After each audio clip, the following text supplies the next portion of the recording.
बोलो जयकारा बोल श्री गुरु महाराज की जय।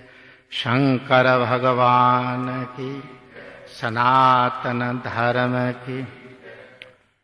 ओम विश्वान देवा सवितुर्दुरितानि पराशुवः यद्भद्रं तन्नाशुवः। ओम शांति शांति शांति। नारायणं नमस्कृत्य नरं चैव नरोत्तमं देवी सरस्वती व्यासं ततो जयमुदीरयेत्। शंकरं शंकराचार्यं केशवं बादरायणं सूत्रभाष्यकृतो वन्दे भगवन्तौ पुनः पुनः।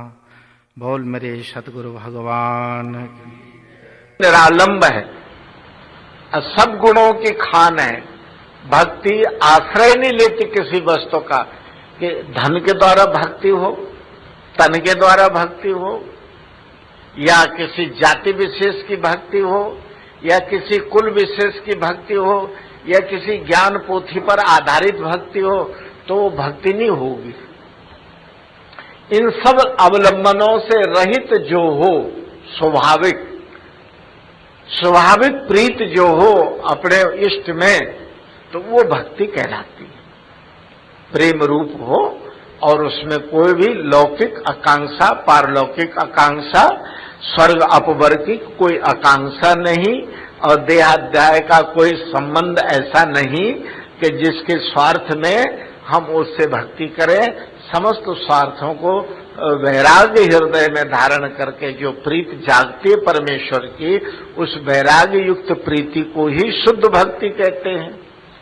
और जो जगत की कामना और इच्छा को लेकर के जो पूजा पाठ किया जाता है, वो वैराग्यवादी निरालंब शुद्ध भक्ति नहीं है। उसका जैसा फल होना चाहिए जीव को, वैसा नहीं मिलता।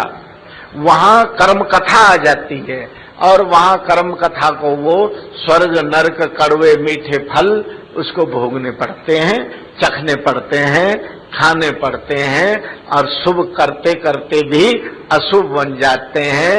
और जिस तरह के राजा वेणु जो थे, वो बहुत गौएं दान करते करते हुए भी छिपकली की जोनी में जाते हैं। जैसे दक्ष प्रजापति जो है यज्ञ करता करता भी बकरे की जोनी में पतन हो जाता है। जैसे राजा नहुस भी स्वर्ग जाते जाते उसमें यज्ञ करते करते भी अजगर जोनी, सर्प जोनी में चले जाता है। तो उसमें भी अनर्थों का बहुत बड़ा खतरा है। लेकिन भक्त स्वतंत्र होने के नाते अव्वल तो प्रेम पथ में कोई विघ्न नहीं है, और आते हैं विघ्न तो उनका प्रभाव से वो भक्त जो है वो डोलायमान नहीं होता। जैसे प्रहलाद डोलायमान नहीं हुए, भरत जी डोलायमान नहीं हुए, हनुमान जी कहीं भी डोलायमान नहीं हुए। हनुमान जी ने राम जी को नागपाश में बंधे हुए भी देखा, पाताल लोक में राजा बलि के यहां भी हाथ पीछे बांध के देवी के बलि चढ़ाते हुए बंधे हुए देखा, रोते हुए देखा राम जी को। और लक्ष्मण की मूर्छा में भी विलाप करते हुए संसारी मोहित प्राणियों की तरह रोते हुए देखा। और जंगल में सीता के हरण हो जाने पर नारी विरह में भी रोते हुए देखा। लेकिन हनुमान जी की मति में तो कहीं फर्क नहीं आया, कहीं संशय नहीं हुआ, कहीं शंका नहीं जागी, क्योंकि विशुद्ध भक्ति है, वो निरालंब भक्ति है, इसलिए कोई फर्क नहीं हुआ। और गरुड़ जी को फर्क पड़ गया, और नारद जी को फर्क पड़ गया, और काकभूषुंडी को फर्क पड़ गया, कई लोगों को फर्क पड़ गया। फिर बहुत काल तक पश्चाताप हुआ, सती जी को फर्क पड़ गया, तो बहुत काल तक पश्चाताप हुआ। बहुत काल तक फिर सत्संग चर्चा सुनी, फिर सतमार्ग का उपदेश सुना, फिर सतमार्ग का उपदेश सुन के अपनी भूल सुधार की, और भूल सुधार करके तब शांति पाई, तब चैन आया। आप सबको यह ध्यान रखना चाहिए, आप जो कुछ भी कर रहे हैं शुभाशुभ, ये तो अपने को बीच में कर्ता होने का अभिमान से मुक्त कर दो। वो जो रज्जु सूत्र है उसके अंदर चैतन्यता, ज्ञान और क्रिया, ये तीनों शक्तियां हैं। तो उसी के द्वारा ये जगत में जो कुछ हो रहा है सो हो रहा है, और मैं तटस्थ, निर्विचार, निर्लेप, निरालंब हो करके जगत में जो भी जीना है उतने दिन जीऊं, जो भी क्रिया करनी है उतने दिन कर दूं, लेकिन निष्पक्ष बुद्धि से, त्रिगुण रहित हो करके। ये तो ऐसा हो। और अगर ऐसी भक्ति नहीं हो पाती तो साधन करो, जो साधन तुम्हें बताया। अपने खान पान पहनाव की शुद्धि करो, बोली बाणी की शुद्धि करो, आहार व्यवहार सब विचार की शुद्धि अपने अंदर रखो, इंद्रियों से पवित्र रहो, और जो गुरु मंत्र का अभ्यास है उसको नित्य निरंतर करो। एक क्षण भी अपने मन को उस मंत्र से, अपने स्वरूप से, अपने नाम से अलग न होने दो। उठत बैठत हरि का नाम, कहो नानक किसके सदकाम। किसके कार्य सिद्ध होते हैं कि उठते बैठते चलते फिरते खाते पीते सोते जागते, दुख में सुख में, लाभ में हानि में, जस में अपजस में, सब जगह तेरे अंदर सुमरण लगा रखे। सुमरण की लगन बनी रहे तो आपका बर्तन सीधा है, और सीधा जिसका बर्तन रहता है तो जन्म कोट अघनासौ तबहि। जिस दिन उसका बर्तन सीधा हो गया, इष्ट के अनुकूल हो गया अंतःकरण, उसी दिन जन्म जन्म के अघ जो है वो समस्त बंधन टूट जाते हैं और जीव मुक्त रूप हो जाता है। ऐसा सात्विकी मन से हो सकता है। रावण भी राम जी के सन्मुख गया, कंस भी गया, और भी अन्य राक्षस गए। भगवती के आगे महिषासुर भी गया, राहु भी गया, लेकिन इन किसी के अघनाश अंतःकरण की शुद्धि नहीं हुई। क्यों नहीं हुई? कि उन्होंने बर्तन उल्टा करके देखा, उनको सीधा करके नहीं।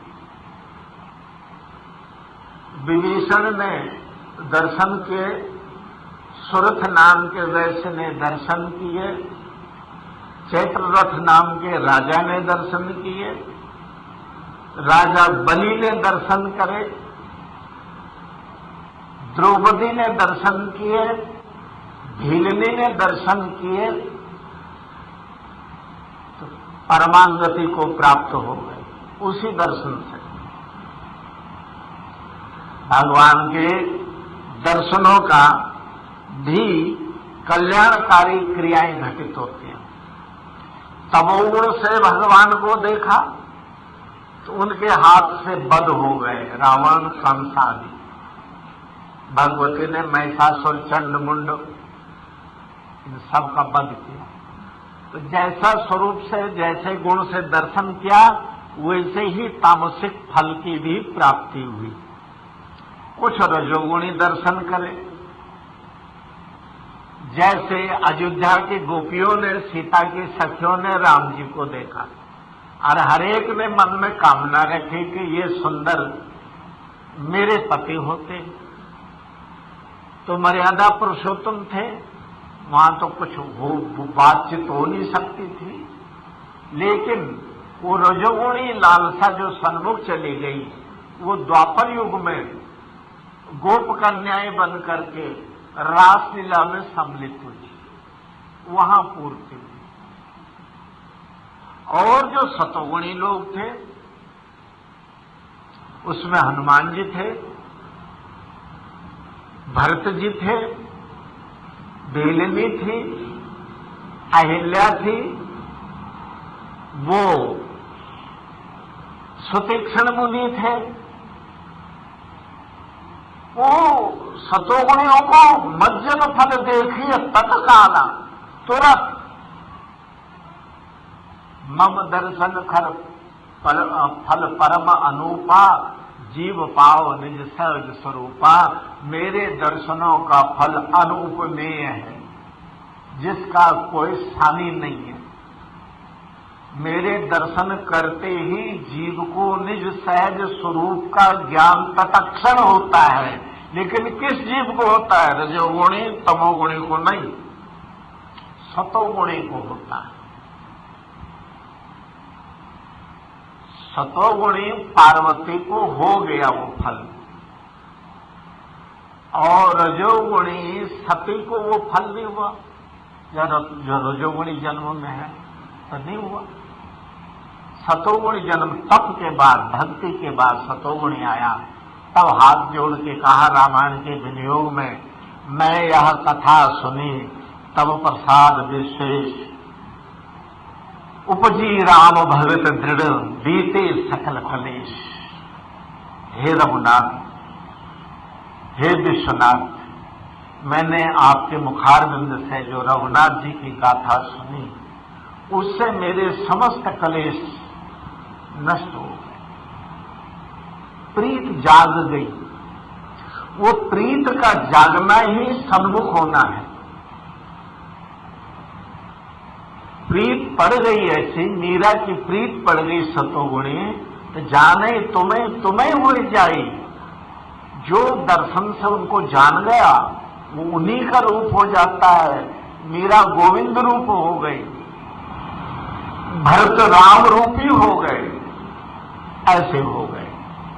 अब आप वर्षों से ये बातें सुनते हैं, मेरे द्वारा और अन्य कोटि कोटि संतों के द्वारा भी सुनते हैं।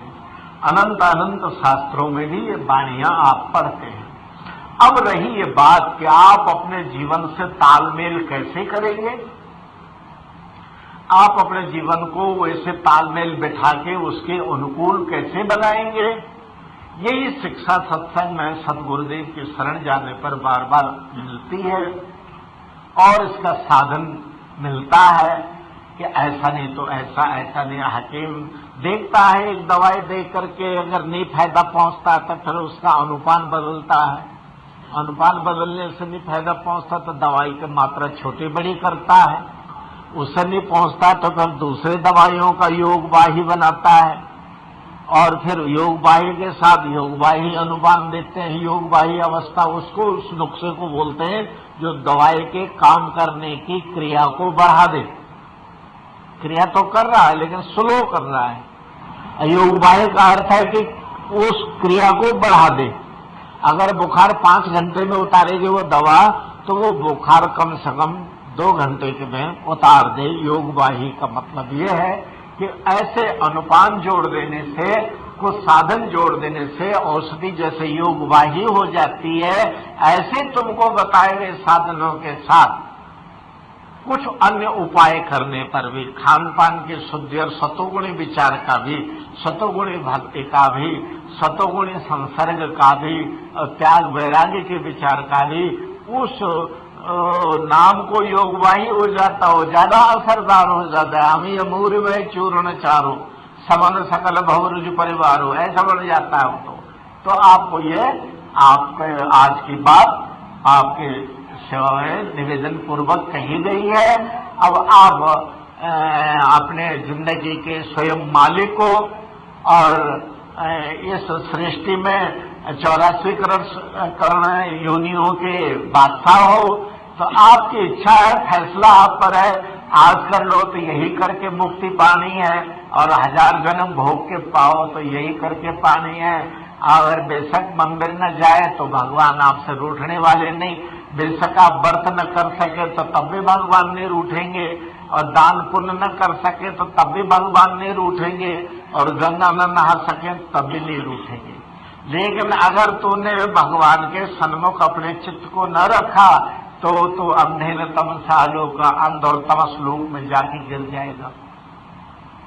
तो भैया तो अपनी संभाल, अपने बर्तन पर नजर रख, प्याले पर नजर रख। जनक महाराज जी के पास सुखदेव जी कहे, बोले हमें आत्मा के अमरत्व का उपदेश करो।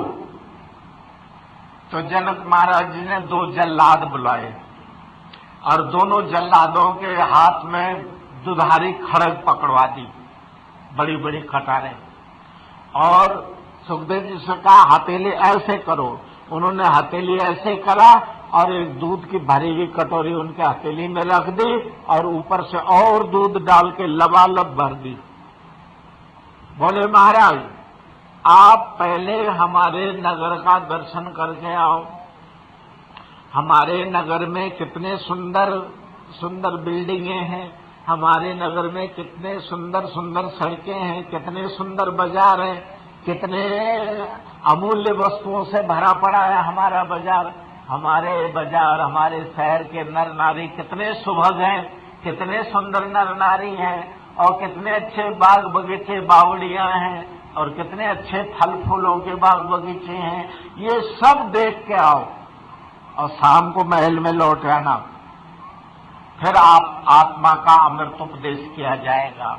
और दूसरी बात जल्लादो तुम सुन लो, अगर इस साधु के इस कटोरी से एक बूंद भी दूध बाहर गिर जाए ना, उसी वक्त इसका सिर काट देना, अलग कर देना सिर इसका।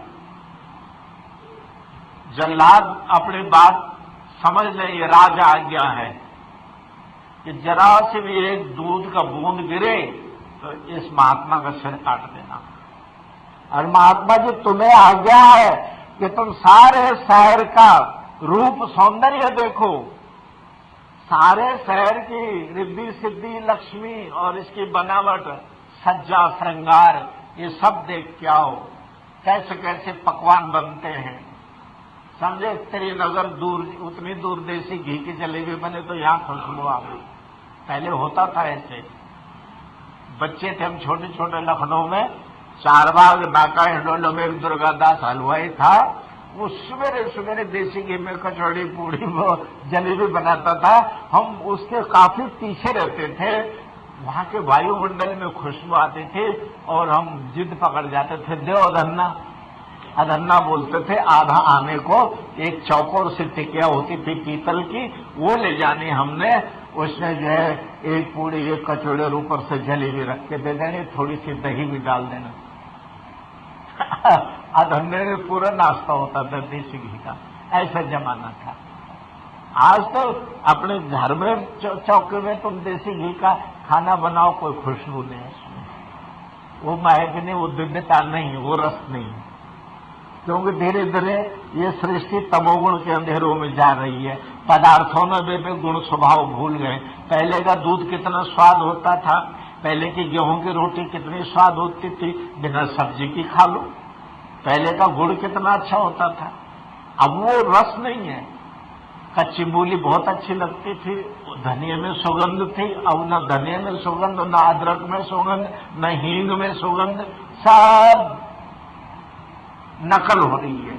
तो धीरे धीरे हम लोग सब गिरावट की ओर जा रहा। तमाम दुनिया खान पान से, बोली बाणी से, रहन सहन से, रीति रिवाज से, पूजा पाठ से, यम नियम व्रत आदि से सब ऊपरी दिखावा, ऊपरी नकल, ऊपरी बात रह गई। उदर निमित्तम बहुकृत वेशम, उदर निमित्त पेट के निमित्त अनेक भेष और अनेक बात बन रही है। लेकिन जनक महाराज जी की नगरी तो बहुत दिव्य रही होगी, जहां साथ साथ त्रैलोक जननी भगवती श्री लक्ष्मी सीता के रूप में आएंगी। वो नगरी सुखदेव से कहा एक एक वस्तु का वर्णन मैं सुनूंगा शाम को। और साहब सुखदेव मुनि चले। जल्लादों के कान पर महाराज ने आस्ते से बोला, देखो मारना मत, साधु को डराने के लिए बोला है। ठीक है महाराज। अब सुखदेव चले बिल्कुल जैसे नई दुल्हन चलती धीरे धीरे, और उसकी नजर दूध पर, लेकिन ससुरा एक बूंद इधर उधर न हो जाए। घूमते घूमते घूमते घूमते मुश्किल से थोड़ी दूर चले होंगे और शाम हो गए। बोले चलो महाराज शाम हो गई, महल चलो। जल्लादों ने हाथ से दूध की कटोरी उठा ली और महल आ गए। हाँ जी सुनाओ वृतांत। जनक जी बोले